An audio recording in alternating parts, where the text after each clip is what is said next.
Bathinda college of law ਵੱਲੋਂ ਕਰਵਾਏ ਗਏ ਪ੍ਰੋਗਰਾਮ ਵਿੱਚ ਉੱਤਰਾਖੰਡ ਵਿੱਚ ਬਤੌਰ ਜੱਜ ਸਿਲੈਕਟ ਹੋਈ ਨੈਂਸੀ ਛਾਬੜਾ ਅਤੇ ਆਲ ਇੰਡੀਆ ਰੇਡੀਓ ਬਠਿੰਡਾ ਦੇ ਸਟੇਸ਼ਨ ਡਾਇਰੈਕਟਰ ਰਾਜੀਵ ਅਰੋੜਾ ਵਿਸ਼ੇਸ਼ ਤੌਰ ਤੇ ਪਹੁੰਚੇ।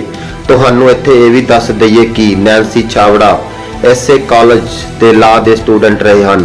ਐਡਵੋਕੇਟ ਮੋਹਨ ਲਾਲ ਗਰਗ ਅਤੇ ਪ੍ਰਿੰਸੀਪਲ ਡਾਕਟਰ ਰਮਨਦੀਪ ਸਿੰਘ ਸਿੱਧੂ ਅਤੇ ਆਏ ਹੋਏ ਹੋਰ ਮਹਿਮਾਨਾਂ ਅਤੇ ਵਿਦਿਆਰਥੀਆਂ ਨੇ ਨੈਂਸੀ ਛਾਬੜਾ ਨੂੰ ਜੱਜ ਬਣਨ ਤੇ ਵਧਾਈਆਂ ਦਿੱਤੀਆਂ। ਇਸ ਪ੍ਰੋਗਰਾਮ ਵਿੱਚ ਆਏ ਹੋਏ ਵਿਸ਼ੇਸ਼ ਮਹਿਮਾਨਾਂ ਅਤੇ ਪੱਤਰਕਾਰਾਂ ਨੂੰ ਸਨਮਾਨ ਚਿੰਨ੍ਹ ਭੇਂਟ ਕੀਤੇ ਗਏ। ਆਓ ਦੇਖਦੇ ਹਾਂ ਮੀਡੀਆ ਨਾਲ ਗੱਲਬਾਤ ਕਰਦਿਆਂ ਮੈਡਮ ਨੈਂਸੀ ਛਾਬੜਾ ਨੇ ਕੀ ਕਿਹਾ।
पहले तो मैं यहाँ पे सबको थैंक यू बोलना चाहूँगी।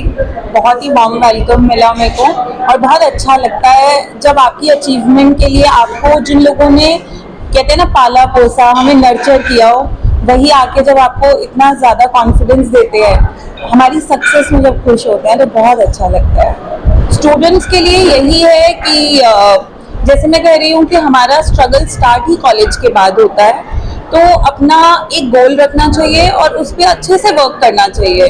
बहुत सारी आपको नेगेटिव वाइब्स भी आ सकती है, फ्रस्ट्रेशन, हर चीज़ आ सकती है, नेगेटिविटी आपके अंदर आ सकती है, लेकिन उन सबको साइड करके अगर आप चलोगे तो जो आपने सोचा है वो आपको ज़रूर मिलेगा। पहली चीज़, मैं जब पढ़ाई भी कर रही होती थी तो मुझे ऐसे लगता था कि मुझे एक ऐसी इंस्पिरेशन बनना है, एक समाज की सोच को बदलना है जो ऐसा सोचता है कि शादी के बाद बस लड़की के लिए कुछ और नहीं है। ऐसा नहीं है, मुझसे पहले भी बहुत ऐसे एग्जाम्पल्स रहे होंगे जो शादी के बाद बहुत कुछ किया होगा, लेकिन मेरे को ऐसे था कि काश मैं एक ऐसी एक कहते हैं ना, एक प्रेरणा किसी के लिए बन पाऊँ, किसी एक के लिए भी, कि अगर वो कर सकती है तो मैं क्यों नहीं। तो शायद एक ये ड्राइविंग फोर्स भी मेरे अंदर था कि शादी के बाद आपके अंदर इतना जुनून होना चाहिए कि सामने वाला खुद चल के आए और ये बोले कि हाँ मैं तेरे साथ खड़ा हूँ, तू चल।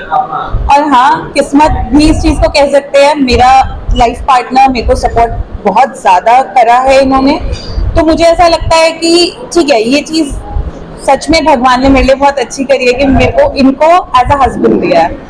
और मेरे को ऐसा लगता है कि शायद अगर मैं टाइम पास में ही पढ़ रही होती या मेरे अंदर वो जुनून नहीं दिखता तो ये भी कह देते कि चल छोड़ देते हैं, जब तुम्हें करना ही नहीं है तो कोई बात नहीं। लेकिन पहले बिलीव इन योरसेल्फ, क्योंकि आप अपने में बिलीव करोगे तभी कोई और करेगा। दिक्कतों में अगर बोले तो ये मेरे घर से सबसे नियरेस्ट कॉलेज है। अगर मैं फाजिल्का से इधर की बेल्ट में बात करूं तो सबसे नियरेस्ट कॉलेज ही मेरे पास ये था। तो दिक्कतें आती हैं, जैसे मैंने कहा कि अगर अपने पे विश्वास है तो आप सब कुछ कर सकते हो, और छोटी मोटी दिक्कतों को अगर एक्सक्यूज बना के रखोगे तो एक्सक्यूजेस में जिंदगी खत्म हो जाएगी।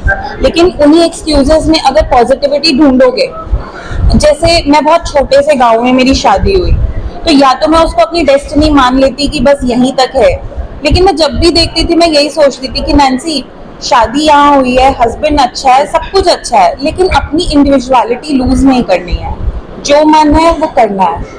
तो शायद इसी वजह से वो दिक्कतें कभी शायद दिक्कतें लगी ही नहीं। हमारा अभी वेरिफिकेशन, मेडिकल सब कुछ हो चुका है, तो इन प्रोसेस है, तो डेट तो नहीं ऐसे मैं बता सकती, but may be next 10-15 days possibly.